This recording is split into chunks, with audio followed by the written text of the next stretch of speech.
Good morning, candidates. Welcome to Joyce National High School as your assessment center.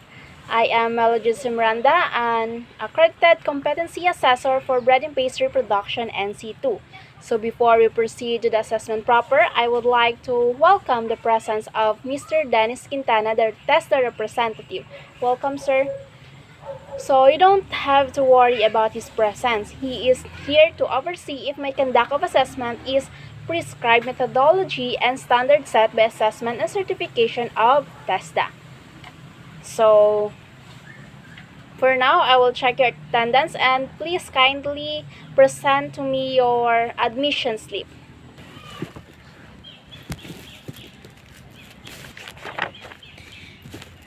First is, you come forward please, Kabutad Novi. Where's your admission slip? Oh, thank you for your admission slip. Here, please sign the attendance. So thank you. Next one is Dario Angela. Where's Dario? Okay, kindly sign the attendance. Your admission. Thank you so much.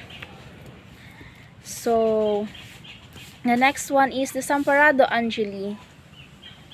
Okay, where's your admission slip? Here. Oh, thank you for admission slip. So please sign the attendance sheet. Next is Makaya Romabel. Please sign the attendance sheet, and can I see your admission slip? Oh, thank you very much. Last is Saban Jillian. Where's Saban Jillian? Okay, please sign the attendance sheet. Your admission slip, please. Okay, thank you. So that's all. Thank you. So here is your accomplished self-assessment guide. That is indication that you can perform the entire task in qualification for BPP NC2 or the bread and pastry production NC2. So today I will administer the assessment for BPP NC2. So the purpose of this assessment is to check the level of the competency enumerated in the qualification for BPP NC2. So BPP NC2 consists of 5 core competencies: prepare and present bakery products, prepare and present pastry products, prepare and present gateau, torts, and cakes, and prepare and present the petit fours. So, and lastly is to present desserts. So that's the 5 core competencies of National Bread and Pastry Production National Certificate 2. So this type of assessment is Certificate of Competency.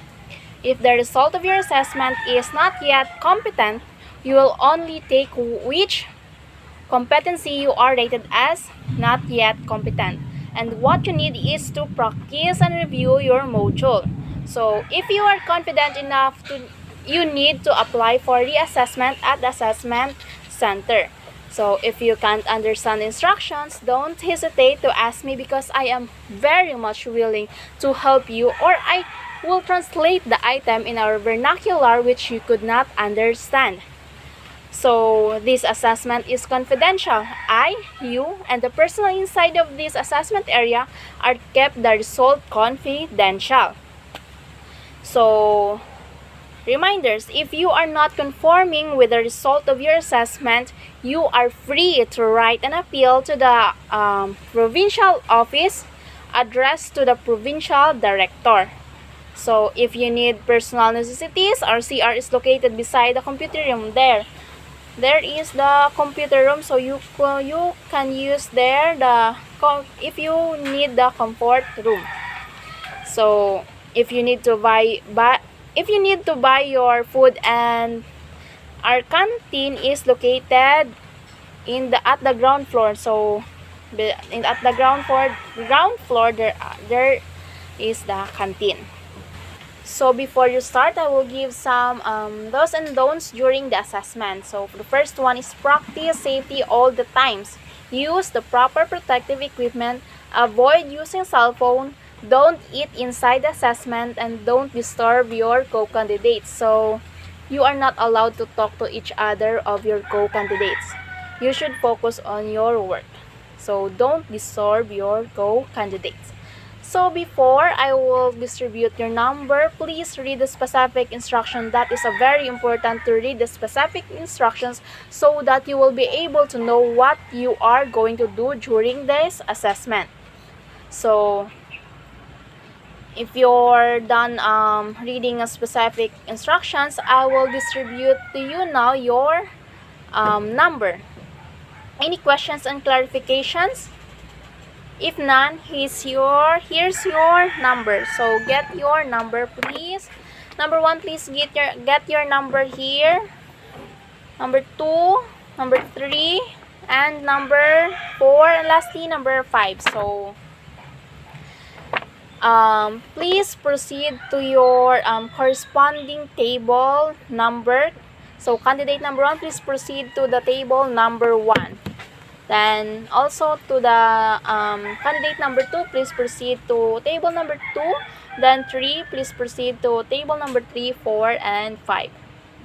So the table number 6, I put there the materials, tools, and equipment that you will, and the ingredients that you will needed in baking. So I will give you 8 hours to finish your work or your task.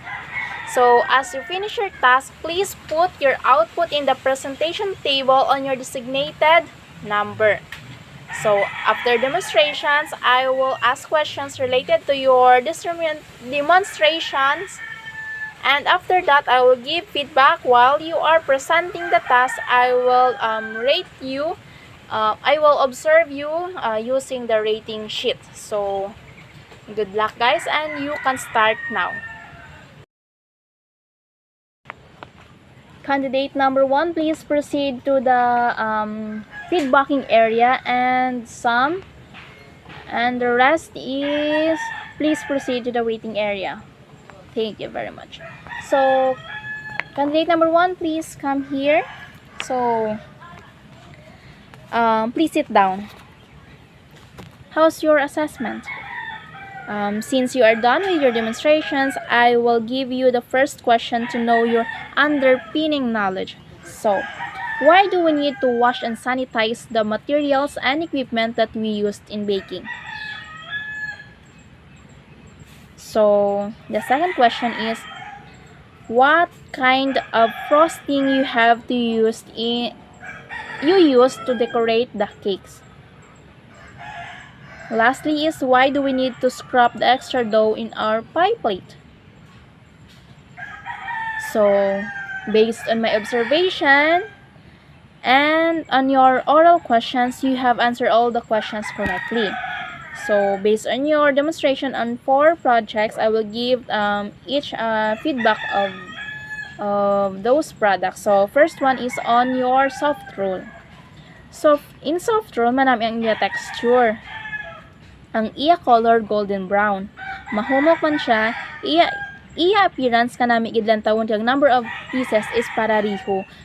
Note, hindi sa ang isa dako, ang isa gamay, kundi parariho sila, the same sizes of your soft roll. So next one is the mirang or mirang pie or the bow tart. Manami ang iya texture kag very crispy gid ang iya dough. The color is same with your soft roll, golden brown. Kaya ang iya itsura nami kuha mo ang excess nga mga dough sa imong pie plate. Kag ang feeling ga complement kid, then kung kuhaon mo siya sa plate, wala siya nagapilit. So your mirang is good. So the next one, in your Swiss roll, nami gid ang texture kag floppy gid kag imo nga pag-roll pantay-pantay gid, wala siya pahilay kag kun i-roll mo siya wala siya naga-crack. Then sa imo naman butter frosting, nami siya kay thick ang iya feeling kag ang imo design attractive lantawon. So next is the cream puff.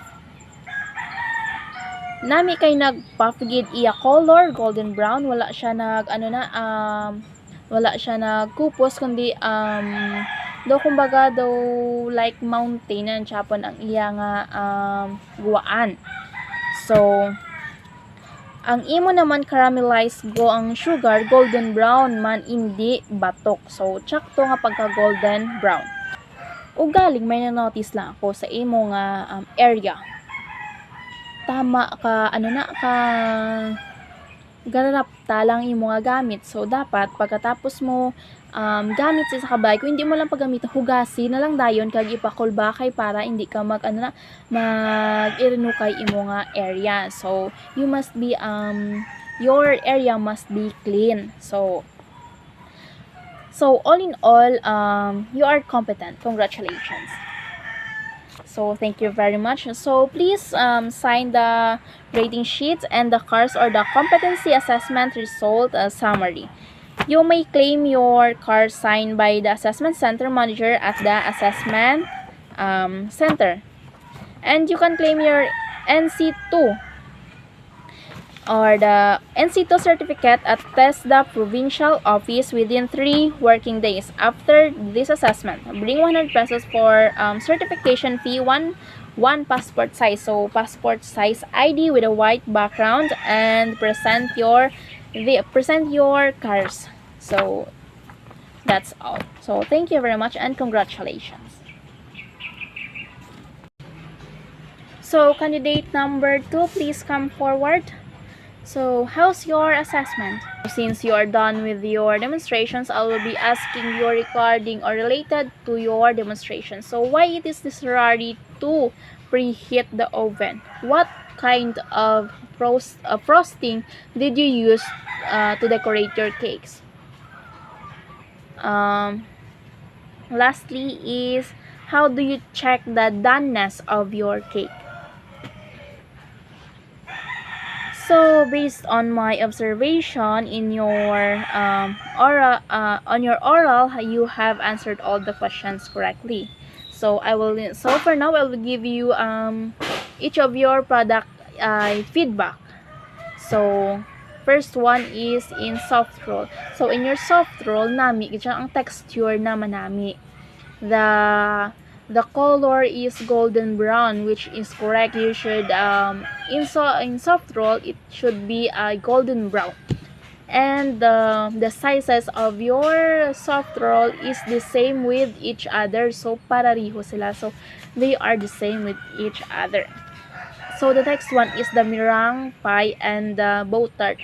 This is very common error in some of my candidates in their meringue, because sometimes they could not perform very well. So but in yours you perform very well. Your pie is ang texture nami gid, and a very crisp gid ana nga dough, and ang wala sa gapilit kung kuhaon mo siya sa plate. So next one is ang Swiss roll. So ang Swiss roll mo, actually in your meringue you have a golden brown also the color, so that is correct.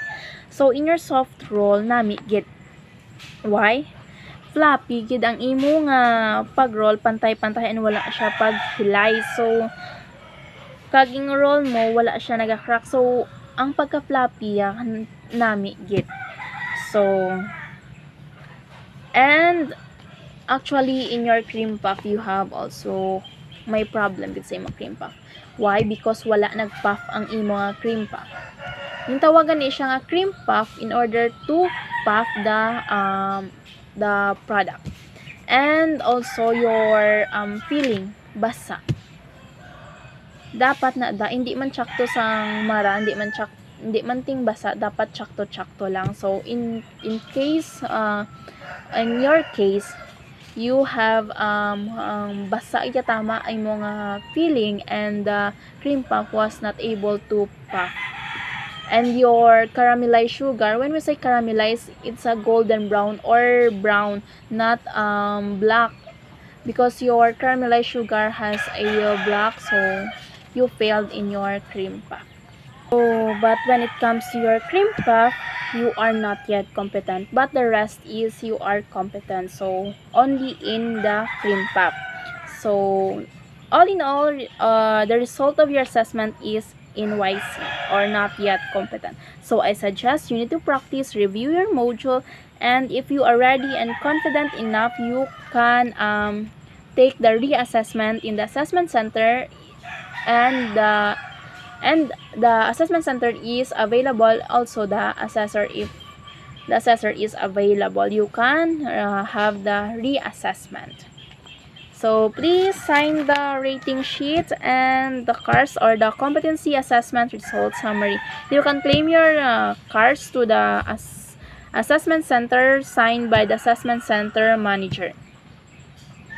So you can claim your COC or your certificate of competency as test the office within 3 working days after this assessment. Bring 100 pesos, one passport size ID picture, passport size with color and also white background. So, and present your cards.